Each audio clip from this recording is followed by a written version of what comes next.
Hi ವೀಕ್ಷಕರೇ, ನೋಡಿ, ಸರ್ಕಾರದಿಂದ ಪ್ರತಿಯೊಂದು ಗೃಹಲಕ್ಷ್ಮಿ ಫಲಾನುಭವಿಗಳಿಗೆ ನಿಮ್ಮ ಬ್ಯಾಂಕ್ ಖಾತೆಗೆ ಹಣ ಬರಬೇಕು ಅಂದರೆ ನಿಮ್ಮ ಬಳಿ ವೋಟರ್ ಐ ಡಿ ಕಡ್ಡಾಯವಾಗಿ ಇರಬೇಕು ಮತ್ತು ಜಾತಿ ಪ್ರಮಾಣ ಪತ್ರ ಇರಬೇಕು. ಈ ಎರಡು ದಾಖಲಾತಿಗಳನ್ನ ನೀವು ಎಷ್ಟು ಬೇಗ ಗೃಹಲಕ್ಷ್ಮಿಗೆ ಸಲ್ಲಿಸ್ತೀರಾ ಅಂದರೆ ಮರು ಅರ್ಜಿನ ಹಾಕ್ತೀರಾ, ಅಷ್ಟು ಬೇಗ ಸರ್ಕಾರದಿಂದ ನಿಮ್ಮ ಬ್ಯಾಂಕ್ ಖಾತೆಗೆ ಗೃಹಲಕ್ಷ್ಮಿ ಹಣನ ಜಮಾ ಮಾಡ್ತೀವಿ ಅಂತ ಡಿ.ಕೆ. ಶಿವಕುಮಾರ್ ಅವರೇ ಒಂದು ಆದೇಶ ಕೊಟ್ಟಿದ್ದಾರೆ. ನಿಮ್ಮ ಮೊಬೈಲಲ್ಲೇ ಸರ್ಕಾರ ಈ ಗೃಹಲಕ್ಷ್ಮಿಗೆ ಈ ಎರಡು ದಾಖಲಾತಿಗಳನ್ನ ಕೊಟ್ಟು ಮರು ಅರ್ಜಿ ಹಾಕೋದಕ್ಕೆ ಅವಕಾಶ ಮಾಡಿಕೊಟ್ಟಿದ್ದು, ಆ ಒಂದು ಅಪ್ಲಿಕೇಶನಲ್ಲಿ ಹೇಗೆ ಮರು ಅರ್ಜಿನ ಹಾಕೋದು ಅಂತ ನಾನು ನಿಮಗೆ ತಿಳಿಸ್ಕೊಡ್ತೀನಿ. ಮತ್ತು ಸರ್ಕಾರದಿಂದ ಕಳೆದ 3 ತಿಂಗಳಿಂದ ಬಾಕಿ ಇದ್ದಂಥ ಗೃಹಲಕ್ಷ್ಮಿ ಯೋಜನೆಯ 6,000 ಹಣನ ಫಲಾನುಭವಿಗಳ ಬ್ಯಾಂಕ್ ಖಾತೆಗೆ ಜಮಾ ಮಾಡ್ತಾ ಇದೆ. ನಿಮ್ಮ ಬ್ಯಾಂಕ್ ಖಾತೆಗೂ ಕೂಡ ಜುಲೈ 20 ಅಂದರೆ ಸೋಮವಾರದಿಂದ ಈ ಒಂದು ಹಣ ಬರ್ತಾ ಇದ್ದು, ಯಾರಿಗೆಲ್ಲ ಹಣ ಬರುತ್ತೆ, ಯಾರಿಗೆಲ್ಲ ಕ್ಯಾನ್ಸಲ್ ಆಗ್ತಾ ಇದೆ ಅಂತ ನಾನು ನಿಮಗೆ ತಿಳಿಸ್ಕೊಡ್ತಾ ಇದ್ದೀನಿ. ಅದಕ್ಕಿಂತ ಮೊದಲು ನೀವು ನನ್ನ ಚಾನಲ್ನ ಸಬ್ಸ್ಕ್ರೈಬ್ ಆಗಿಲ್ಲ ಅಂದರೆ ದಯವಿಟ್ಟು ಪ್ರತಿಯೊಬ್ಬರು ನನ್ನ ಚಾನಲ್ನ ಸಬ್ಸ್ಕ್ರೈಬ್ ಮಾಡಿಕೊಂಡು ಹಾಗೆ ವಿಡಿಯೋಗೆ ಒಂದು ಲೈಕ್ನ ಕೊಡಿ. ಹೌದು ವೀಕ್ಷಕರೇ, ಇನ್ನು ಮುಂದೆ ಗೃಹಲಕ್ಷ್ಮಿ ಹಣ ಪಡಿಬೇಕು ಅಂದರೆ ನಿಮ್ಮ ವೋಟರ್ ಐ ಡಿ ಮತ್ತು ಜಾತಿ ಪ್ರಮಾಣ ಪತ್ರನ ಆದಷ್ಟು ಬೇಗ ನೀವು ಈ ಜುಲೈ ತಿಂಗಳಲ್ಲಿ ನಿಮ್ಮ ಒಂದು ಗೃಹಲಕ್ಷ್ಮಿ ಖಾತೆಗೆ ಲಿಂಕ್ ಮಾಡಿಸ್ಬೇಕು. ಅಂದರೆ ನಿಮ್ಮ ಬ್ಯಾಂಕ್ ಖಾತೆಗೆ ಹಣ ಬರಬೇಕು ಅಂದರೆ ಈ ಎರಡು ದಾಖಲಾತಿಗಳು ಇರಬೇಕು. ನಿಮ್ಮ ಮೊಬೈಲಲ್ಲಿನ ಸರ್ಕಾರ ಒಂದು ಅಪ್ಲಿಕೇಶನ್ನ ಕೊಟ್ಟು ಆ ಒಂದು ಅಪ್ಲಿಕೇಶನ್ ಮೂಲಕ ನೀವು ಗೃಹಲಕ್ಷ್ಮಿಗೆ ಮರು ಅರ್ಜಿನ ಹಾಕಬೇಕು ಅಂತ ಆದೇಶ ಕೊಟ್ಟಿದೆ. ಹಾಗಾದರೆ ಹೇಗೆ ಮೊಬೈಲಲ್ಲಿ ಅರ್ಜಿನ ಸಲ್ಲಿಸೋದು ಮತ್ತು ಯಾವ ಯಾವ ವಿಧಾನಗಳು ಇರುತ್ತೆ ಅಂತ ತಿಳಿಸ್ಕೊಡ್ತೀನಿ. ಅದೇ ರೀತಿ ಸರ್ಕಾರದಿಂದ ಕಳೆದ 3 ತಿಂಗಳಿಂದ ಬಾಕಿ ಇದ್ದಂಥ ಗೃಹಲಕ್ಷ್ಮಿ ಯೋಜನೆಯ ಒಟ್ಟು 6,000 ಹಣ ಬರ್ತಾ ಇದೆ. ಅಂದರೆ ಜುಲೈ 20ರಿಂದ ನಿಮ್ಮ ಬ್ಯಾಂಕ್ ಖಾತೆಗೆ ಈ 6,000 ಹಣನ ಸರ್ಕಾರ ಜಮಾ ಮಾಡುವುದಾಗಿ ನಿರ್ಧಾರ ಮಾಡಿದ್ದು, ಕರ್ನಾಟಕದ 28 ಜಿಲ್ಲೆಗಳಿಗೆ ಈ ಒಂದು ಹಣ ಬರ್ತಾ ಇದ್ದು, ಯಾರಿಗೆಲ್ಲ ಹಣ ಬರ್ತಾ ಇದೆ, ಯಾರಿಗೆಲ್ಲ ಹಣ ಕ್ಯಾನ್ಸಲ್ ಆಗಿದೆ ಅಂತ ಕೂಡ ತಿಳಿಸ್ಕೊಡ್ತಾ ಇದ್ದೀನಿ. ನೋಡಿ ವೀಕ್ಷಕರೇ, ಮೊದಲು ಸರ್ಕಾರ ಯಾವ ಕಾರಣಕ್ಕೆ ಗೃಹಲಕ್ಷ್ಮಿ ಯೋಜನೆಗೆ ಹೊಸ ರೀತಿಯ ಒಂದು ನಿಯಮಗಳನ್ನ ತಂದಿದೆ ಅಂದರೆ, ಇಲ್ಲಿ ಗೃಹಲಕ್ಷ್ಮಿಯಲ್ಲಿ ಸುಮಾರು 6ರಿಂದ 7 ಲಕ್ಷಕ್ಕಿಂತ ಅಧಿಕ ಮಹಿಳೆಯರ ಹತ್ರ ಒಂದು ವೋಟರ್ ಐ ಡಿ ಕಾರ್ಡ್ ಇಲ್ಲ. ಅಂದರೆ ವೋಟರ್ ಐ ಡಿ ಇಲ್ಲ ಅಂದರೂ ಕೂಡ ಅವರು ಸರ್ಕಾರದಿಂದ ಬರುವ ಗೃಹಲಕ್ಷ್ಮಿ ಹಣನ ಪಡಿತಾ ಇದ್ದಾರೆ. ಮತ್ತು ಸಾಕಷ್ಟು ಫಲಾನುಭವಿಗಳ ಒಂದು ಬ್ಯಾಂಕ್ ಖಾತೆ ಏನಿದೆ, ಆ ಒಂದು ಬ್ಯಾಂಕ್ ಖಾತೆ ಹೊರ ರಾಜ್ಯದ ಬ್ಯಾಂಕ್ ಖಾತೆ ಆಗಿದೆ. ಅಂದರೆ ಕರ್ನಾಟಕದಲ್ಲಿರುವಂತಹ ಫಲಾನುಭವಿಗಳು ಬೇರೆ ರಾಜ್ಯದಲ್ಲಿ ಹೊಂದಿರುವಂತಹ ಒಂದು ಬ್ಯಾಂಕ್ ಖಾತೆನ ಕೊಟ್ಟು ಗೃಹಲಕ್ಷ್ಮಿ ಹಣನ ಪಡಿತಾ ಇದ್ದಾರೆ. ಅದೇ ರೀತಿ ಸಾಕಷ್ಟು ರೀತಿಯ ಹೊಸ ಬದಲಾವಣೆಗಳು ಯಾವ ಕಾರಣಕ್ಕೆ ಬರ್ತಾ ಇದೆ ಅಂದರೆ, ಗೃಹಲಕ್ಷ್ಮಿ ಯೋಜನೆಯಲ್ಲಿ ಅರ್ಹವಿರುವ ಫಲಾನುಭವಿಗಳಿಗೆ ಅಂದರೆ ಕರ್ನಾಟಕದವರಾಗಿದ್ದು, ಕರ್ನಾಟಕದಲ್ಲೇ ವೋಟರ್ ಐ ಡಿನ ಹೊಂದಿದ್ದು, ಕರ್ನಾಟಕದ ಫಲಾನುಭವಿಗಳಾಗಿದ್ದು ಇವರ ಬ್ಯಾಂಕ್ ಖಾತೆಗೆ ಹಣ ತಲುಪಬೇಕು. ಬೇರೆ ಫಲಾನುಭವಿಗಳಿಗೆ ಯಾವುದೇ ಕಾರಣಕ್ಕೂ ಹಣ ತಲುಪಬಾರದು ಅಂತ ಸರ್ಕಾರ ನಿರ್ಧಾರ ಮಾಡಿದೆ.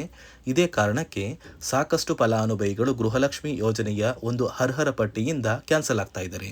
ನಿಮ್ಮ ಒಂದು ಮನೆ ಬಾಗಿಲಿಗೆ ಸರ್ಕಾರದಿಂದ ಅಧಿಕಾರಿಗಳು ಬರ್ತಾರೆ. ಸೊ ಸರ್ಕಾರ ಗೃಹಲಕ್ಷ್ಮಿ ಮರು ನೋಂದಣಿಗೆ ಒಂದು ಅಪ್ಲಿಕೇಶನ್ ಕೂಡ ಕೊಟ್ಟಿದ್ದಾರೆ. ಅಂದರೆ ಮೊಬೈಲಲ್ಲೇ ಆ ಒಂದು ಅಧಿಕಾರಿಗಳು ನಿಮ್ಮ ಮನೆ ಬಾಗಿಲಿಗೆ ಬಂದು ನಿಮ್ಮ ದಾಖಲಾತಿಗಳಾದ ರೇಷನ್ ಕಾರ್ಡ್, ಆಧಾರ್ ಕಾರ್ಡ್ ಮತ್ತು ವೋಟರ್ ಐ ಡಿ ಇದೀಗ ಕಡ್ಡಾಯ ಮಾಡಿದೆ. ಅದೇ ರೀತಿ ಜಾತಿ ಪ್ರಮಾಣ ಪತ್ರ ಬೇಕಾಗುತ್ತಂತ ನೀವು ಕೇಳಿದ್ರೆ, ಸದ್ಯಕ್ಕೆ ಸರ್ಕಾರ ಯಾವುದೇ ರೀತಿಯ ಜಾತಿ ಪ್ರಮಾಣ ಪತ್ರನ ಕೇಳ್ತಾ ಇಲ್ಲ. ಬದಲಿಗೆ ನಿಮ್ಮ ಒಂದು ಪತಿಯ ಆಧಾರ್ ಕಾರ್ಡ್, ನಿಮ್ಮ ಒಂದು ವೋಟರ್ ಐ ಡಿ ಮತ್ತು ನಿಮ್ಮ ಒಂದು ಮನೆಯ ರೇಷನ್ ಕಾರ್ಡ್ನ ಕೊಟ್ಟು ನೀವು ಗೃಹಲಕ್ಷ್ಮಿಗೆ ಮರು ನೋಂದಣಿನ ಮಾಡ್ಕೋಬೇಕು. ಈ ಒಂದು ಕೆಲಸನ ಮಾಡೋದು ಗ್ರಾಮದಿಂದ ಕೆಲವು ಅಧಿಕಾರಿಗಳು ಬರ್ತಾರೆ. ಅಂದರೆ ಗ್ರಾಮ ಅಭಿವೃದ್ಧಿ ಇಲಾಖೆಯಿಂದ ಕೆಲವೊಂದು ಅಧಿಕಾರಿಗಳು ಬಂದರೆ, ಅಂಗನವಾಡಿಯ ಕಾರ್ಯಕರ್ತರು ಕೂಡ ನಿಮ್ಮ ಮನೆ ಬಾಗಿಲಿಗೆ ಬಂದು ಪ್ರತಿ ಫಲಾನುಭವಿಗಳ ದಾಖಲಾತಿಗಳನ್ನ ಎಂಟ್ರಿ ಮಾಡ್ಕೊಂಡು ಹೋಗ್ತಾರೆ.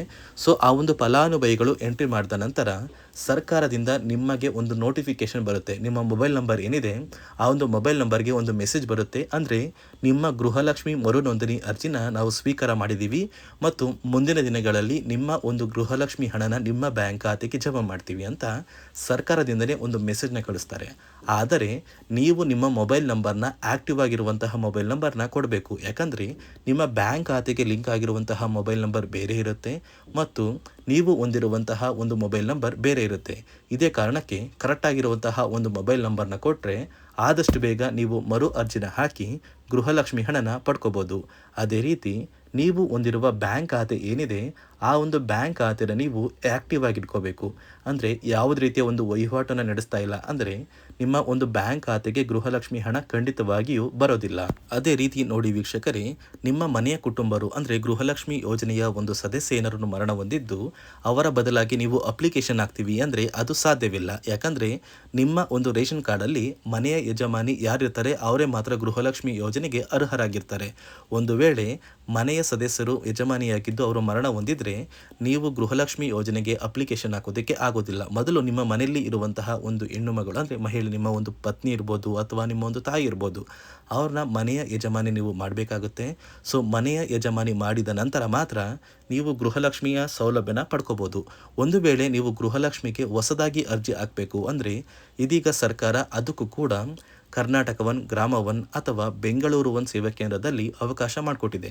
ಆದರೆ ಮೊದಲ ಥರ ಇವಾಗ ನೀವು ಅರ್ಜಿನ ಹಾಕೋದಕ್ಕೆ ಆಗೋದಿಲ್ಲ. ಬದಲಿಗೆ ನಿಮ್ಮ ರೇಷನ್ ಕಾರ್ಡ್ನ ತೊಗೊಂಡೋಗ್ಬೇಕು, ನಿಮ್ಮ ಆಧಾರ್ ಕಾರ್ಡ್ನ ತೊಗೊಂಡೋಗ್ಬೇಕು, ನಿಮ್ಮ ಒಂದು ಪತಿಯ ಆಧಾರ್ ಕಾರ್ಡ್ನ ಕೂಡ ತೊಗೊಂಡೋಗ್ಬೇಕಾಗುತ್ತೆ. ನಿಮ್ಮ ವೋಟರ್ ಐ ಡಿ ಕೂಡ ಕಡ್ಡಾಯವಾಗುತ್ತೆ. ನಿಮ್ಮ ವೋಟರ್ ಐ ಡಿ ನಿಮ್ಮ ಹತ್ರ ಇದ್ದರೆ ಮಾತ್ರ ನೀವು ಗೃಹಲಕ್ಷ್ಮಿ ಯೋಜನೆಯ ಒಂದು ಅರ್ಹತೆಯನ್ನು ಪಡ್ಕೋತೀರಾ. ಒಂದು ವೇಳೆ ವೋಟರ್ ಐ ಡಿ ಇಲ್ಲ, ರೇಷನ್ ಕಾರ್ಡ್ ಇದೆ, ಆಧಾರ್ ಕಾರ್ಡ್ ಇದೆ ಅಂದರೆ ಇನ್ನು ಮುಂದೆ ನಿಮ್ಮ ಬ್ಯಾಂಕ್ ಖಾತೆಗೆ ಸರ್ಕಾರ ಗೃಹಲಕ್ಷ್ಮಿ ಹಣನ ಖಂಡಿತವಾಗಿಯೂ ಜಮಾ ಮಾಡೋದಿಲ್ಲ. ಯಾಕಂದರೆ ಪ್ರತಿ ವರ್ಷವೂ ಕೂಡ ಸರ್ಕಾರ ವೋಟರ್ ಐ ಡಿನ ಬಿಡುಗಡೆ ಮಾಡುತ್ತೆ, ಅಂದರೆ ವೋಟರ್ ಲಿಸ್ಟ್ನ ಬಿಡುಗಡೆ ಮಾಡುತ್ತೆ. ಈ ಒಂದು ಲಿಸ್ಟಲ್ಲಿ ಕೆಲವು ಫಲಾನುಭವಿಗಳ ಒಂದು ಹೆಸರನ್ನ ಕ್ಯಾನ್ಸಲ್ ಮಾಡುತ್ತೆ. ಒಂದು ವೇಳೆ ನಿಮ್ಮ ವೋಟರ್ ಐ ಡಿ ಏನಾದರೂ ಕ್ಯಾನ್ಸಲ್ ಆಗಿದ್ದರೆ ನಿಮ್ಮ ಬ್ಯಾಂಕ್ ಖಾತೆಗೆ ಗೃಹಲಕ್ಷ್ಮಿ ಹಣನ ಸರ್ಕಾರ ಕ್ಯಾನ್ಸಲ್ ಮಾಡುತ್ತೆ. ಈ ಕೂಡಲೇ ನೀವು ನಿಮ್ಮ ದಾಖಲಾತಿಗಳು ಎಲ್ಲ ಕೂಡ ಸರಿ ಇದೆ ಅಂತ ತಿಳ್ಕೊಳ್ಳಿ. ಹಾಗಾದರೆ ಮಾತ್ರ ನೀವು ಗೃಹಲಕ್ಷ್ಮಿ ಯೋಜನೆಗೆ ಅರ್ಹರಾಗಿರ್ತೀರಾ. ಸರ್ಕಾರ ಯಾವ ಕಾರಣಕ್ಕೆ ಈ ರೀತಿಯ ಹೊಸ ಬದಲಾವಣೆಗಳನ್ನ ತರ್ತಾ ಇದೆ ಅಂದರೆ ಇಲ್ಲಿಯವರೆಗೂ ಸುಮಾರು 60 ಕೋಟಿಗಿಂತ ಅಧಿಕ ಮೊತ್ತನ ಸರ್ಕಾರ ನಷ್ಟ ಮಾಡಿಕೊಂಡಿದೆ. ಅಂದರೆ ಫಲಾನುಭವಿಗಳು ನಮ್ಮ ಕರ್ನಾಟಕದವರೇ ಅಲ್ಲ, ಅಂತಹ ಫಲಾನುಭವಿಗಳಿಗೂ ಕೂಡ ಸರ್ಕಾರದಿಂದ ಹಣ ಹೋಗಿದೆ ಮತ್ತು ಸಾಕಷ್ಟು ಫಲಾನುಭವಿಗಳು ಮರಣ ಹೊಂದಿದ್ದಾರೆ. ಅಂತಹ ಫಲಾನುಭವಿಗಳಿಗೂ ಕೂಡ ಹಣ ಹೋಗ್ತಾ ಇದೆ ಮತ್ತು ಫಲಾನುಭವಿಗಳು ಹೊಂದಿರುವ ಬ್ಯಾಂಕ್ ಖಾತೆ ಕೂಡ ಆ್ಯಕ್ಟಿವ್ ಇಲ್ಲ. ಅಂತಹ ಫಲಾನುಭವಿಗಳಿಗೂ ಕೂಡ ಹಣ ಹೋಗಿದೆ ಮತ್ತು ಸಾಕಷ್ಟು ಫಲಾನುಭವಿಗಳು ಏನು ಮಾಡಿದ್ದಾರೆ ಅಂದರೆ ಅವರ ಮನೆ ಕುಟುಂಬದ ಯಜಮಾನಿ ಅಂದರೆ ಹೆಡ್ ಆಫ್ ದ ಫ್ಯಾಮಿಲಿ ಇರ್ತಾರಲ್ಲ, ಸೊ ಆ ಒಂದು ಮಹಿಳೆ ಮರಣ ಹೊಂದಿರ್ತಾರೆ. ಸೊ ಏನೋ ಒಂದು ಕಾರಣದಿಂದ ಮರಣ ಹೊಂದಿದ್ದು ಅವರ ಬ್ಯಾಂಕ್ ಖಾತೆಗೆ ಬರುವ ಗೃಹಲಕ್ಷ್ಮಿ ಹಣನ ಒಂದು ATM ಮೂಲಕ ವಿತ್ಡ್ರಾ ಮಾಡಿದ್ದಾರೆ ಮತ್ತು ಫೋನ್ಪೇ ಮೂಲಕ ಟ್ರಾನ್ಸ್ಫರ್ ಮಾಡ್ಕೊಂಡಿದ್ದಾರೆ. ಇದೀಗ ಸರ್ಕಾರ ಈ ರೀತಿಯ ಒಂದು ಹೊಸ ಬದಲಾವಣೆಗಳನ್ನ ಜಾರಿಗೆ ತಂದರೆ ಯಾರಿಗೂ ಕೂಡ ಗೃಹಲಕ್ಷ್ಮಿ ಹಣ ಮೋಸ ಆಗೋದಿಲ್ಲ ಮತ್ತು ಪ್ರತಿ ಫಲಾನುಭವಿಗಳಿಗೆ ಹಣ ಬಂದೇ ಬರುತ್ತೆ ಅಂತ ಆದೇಶ ಕೊಟ್ಟಿದೆ. ನೀವು ಕೇಳ್ಬೋದು ವೀಕ್ಷಕರೇ, 3 ವರ್ಷದಿಂದ ಯಾವುದೇ ಕಾರಣಕ್ಕೂ ನಮಗೆ ಗೃಹಲಕ್ಷ್ಮಿ ಯೋಜನೆ ಹಣ ಮಿಸ್ ಆಗಿಲ್ಲ. ಸೊ ಇದೀಗ ಏನಕ್ಕೆ ಸಡನ್ ಆಗಿ ಈ ಥರ ಬದಲಾವಣೆಗಳು ಬರ್ತಾ ಇದೆ ಅಂದರೆ ಸರ್ಕಾರದಿಂದ ಕೆಲವು ಅಧಿಕಾರಿಗಳು ಒಂದು ಚರ್ಚೆ ನಡೆಸಿದ್ದಾರೆ. ಒಂದು ಸಭೆಯಲ್ಲಿ ಗೃಹಲಕ್ಷ್ಮಿ ಯೋಜನೆಯ ಕುರಿತು ಒಂದು ಸಭೆ ಮಾಡಿದಾಗ ಅಲ್ಲಿ ಗೃಹಲಕ್ಷ್ಮಿ ಯೋಜನೆಯಲ್ಲಿ ಸಾಕಷ್ಟು ರೀತಿಯ ಲೋಪದೋಷಗಳು ಕಂಡು ಬಂದಿದೆ. DBT ಮೂಲಕ ನಿಮ್ಮ ಬ್ಯಾಂಕ್ ಖಾತೆಗೆ ಹಣನ ಹಾಕಬೇಕಾದ್ರೆ ಸಾಕಷ್ಟು ಫಲಾನುಭವಿಗಳಿಗೆ ಹಣ ಹೋಗ್ತಾ ಇದೆ. ಸಾಕಷ್ಟು ಫಲಾನುಭವಿಗಳಿಗೆ ಹಣ ಹೋಗಿದ್ರು ಅವರ ಬ್ಯಾಂಕ್ ಖಾತೆಗೆ ಜಮಾ ಆಗ್ತಾ ಇಲ್ಲ, ಬದಲಿಗೆ ಆ ಒಂದು ಹಣ DBTಯಲ್ಲೇ ಸ್ಟಕ್ ಆಗ್ತಾ ಇದೆ. ಮತ್ತು ಸರ್ಕಾರಕ್ಕೂ ಕೂಡ ಆ ಒಂದು ಹಣ ಬರ್ತಾ ಇಲ್ಲ. ಮತ್ತು ಸರ್ಕಾರ ಹಾಕಿರುವ ಹಣ ಇನ್ನೂ ಕೂಡ ಹಾಗೇ ಇದೆ. ಸಾಕಷ್ಟು ಫಲಾನುಭವಿಗಳು ಆ ಒಂದು ಹಣನ ಯೂಸ್ ಕೂಡ ಮಾಡ್ತಾ ಇಲ್ಲ, ಅಂದರೆ ಅದು ಬ್ಯಾಂಕ್ ಖಾತೆಯಲ್ಲಿ ಹಂಗೇನೆ ಇದೆ. ಇದೇ ಕಾರಣಕ್ಕೆ ಸರ್ಕಾರ ಈ ರೀತಿಯ ಹೊಸ ಬದಲಾವಣೆಗಳನ್ನ ತಂದಿದ್ದು, ಯಾರೆಲ್ಲ ಫಲಾನುಭವಿಗಳು ಸರ್ಕಾರಕ್ಕೆ ತೆರಿಗೆನ ಕಟ್ತಾ ಇದ್ದೀರಾ, ಗೌರ್ನಮೆಂಟ್ ಜಾಬಲ್ಲಿದ್ದೀರಾ ಮತ್ತು ಇನ್ಕಮ್ ಟ್ಯಾಕ್ಸ್ನ ಪೇ ಮಾಡ್ತಾ ಇದ್ದೀರಾ, ಇಂತಹ ಫಲಾನುಭವಿಗಳ ಹೆಸರನ್ನ ಇನ್ನು ಮುಂದೆ ಸರ್ಕಾರ ಗೃಹಲಕ್ಷ್ಮಿ ಯೋಜನೆಯಿಂದ ಕ್ಯಾನ್ಸಲ್ ಮಾಡಿದೆ. ನಿಮ್ಮ ಒಂದು ರೇಷನ್ ಕಾರ್ಡ್ BPL ರೇಷನ್ ಕಾರ್ಡಿಂದ APL ಆಗಿದ್ರು ಕೂಡ ನೀವು ಗೃಹಲಕ್ಷ್ಮಿ ಯೋಜನೆಯನ್ನು ಪಡೆಯೋದಕ್ಕೆ ಅರ್ಹರಾಗಿರ್ತೀರಾ. ನೋಡಿ ವೀಕ್ಷಕರೇ, ಸರ್ಕಾರದಿಂದ ನಿಮ್ಮ ಬ್ಯಾಂಕ್ ಖಾತೆಗೆ 3 ತಿಂಗಳ 6,000 ಗೃಹಲಕ್ಷ್ಮಿ ಹಣನ ನಾಳೆ ಸೋಮವಾರ ಜುಲೈ 20ರಿಂದ ಜಮಾ ಮಾಡ್ತಾ ಇದ್ದು ಕರ್ನಾಟಕದ 28 ಜಿಲ್ಲೆಗಳಿಗೆ ಹಣ ಬರ್ತಾ ಇದೆ. ಆ ಜಿಲ್ಲೆಗಳ ಹೆಸರು ಬೆಂಗಳೂರು ನಗರ, ಬೆಂಗಳೂರು ಗ್ರಾಮಾಂತರ, ರಾಮನಗರ, ಚಿಕ್ಕಬಳ್ಳಾಪುರ, ಚಿತ್ರದುರ್ಗ, ದಾವಣಗೆರೆ, ಕೋಲಾರ, ಶಿವಮೊಗ್ಗ, ತುಮಕೂರು, ಬಾಗಲಕೋಟೆ, ಬೆಳಗಾವಿ, ವಿಜಯಪುರ, ಧಾರವಾಡ, ಗದಗ, ಹಾವೇರಿ, ಉತ್ತರ ಕನ್ನಡ, ಚಾಮರಾಜನಗರ, ಚಿಕ್ಕಮಗಳೂರು, ದಕ್ಷಿಣ ಕನ್ನಡ, ಹಾಸನ, ಕೊಡಗು, ಮಂಡ್ಯ, ಮೈಸೂರು, ಉಡುಪಿ, ಬಳ್ಳಾರಿ, ಬೀದರ್, ಕಲಬುರಗಿ, ರಾಯಚೂರು, ಯಾದಗಿರಿ, ಕೊಪ್ಪಳ ಮತ್ತು ವಿಜಯನಗರ ಈ ಜಿಲ್ಲೆಗಳಿಗೆ ಸರ್ಕಾರ ಒಟ್ಟು 3 ತಿಂಗಳ ಗೃಹಲಕ್ಷ್ಮಿ ಯೋಜನೆಯ 6,000 ಹಣನ ಜಮಾ ಮಾಡ್ತಾ ಇದೆ. ನಿಮ್ಮ ಬ್ಯಾಂಕ್ ಖಾತೆಗೂ ಕೂಡ ಹಣ ಬರುತ್ತೆ. ಆದಷ್ಟು ಬೇಗ ಈ ಒಂದು ವಿಡಿಯೋನ ನಿಮ್ಮ ಸ್ನೇಹಿತರಿಗೂ ಕೂಡ ಶೇರ್ ಮಾಡಿ, ಅವರ ಬ್ಯಾಂಕ್ ಖಾತೆಗೂ ಕೂಡ ಗೃಹಲಕ್ಷ್ಮಿ ಹಣ ಬರ್ತಾ ಇದೆ ಅಂತ ತಿಳ್ಕೊಳ್ಳಿ ಅಂತ ಹೇಳ್ತಾ, ನಾನು ಕೊಟ್ಟಿರುವ ಮಾಹಿತಿ ನಿಮಗೆ ಇಷ್ಟ ಆಗಿದ್ದಲ್ಲಿ ದಯಮಾಡಿ ಪ್ರತಿಯೊಬ್ಬರು ನನ್ನ ಚಾನಲ್ನ ಸಬ್ಸ್ಕ್ರೈಬ್ ಮಾಡಿಕೊಂಡು ಹಾಗೆ ವಿಡಿಯೋಗೆ ಒಂದು ಲೈಕ್ನ ಕೊಡಿ.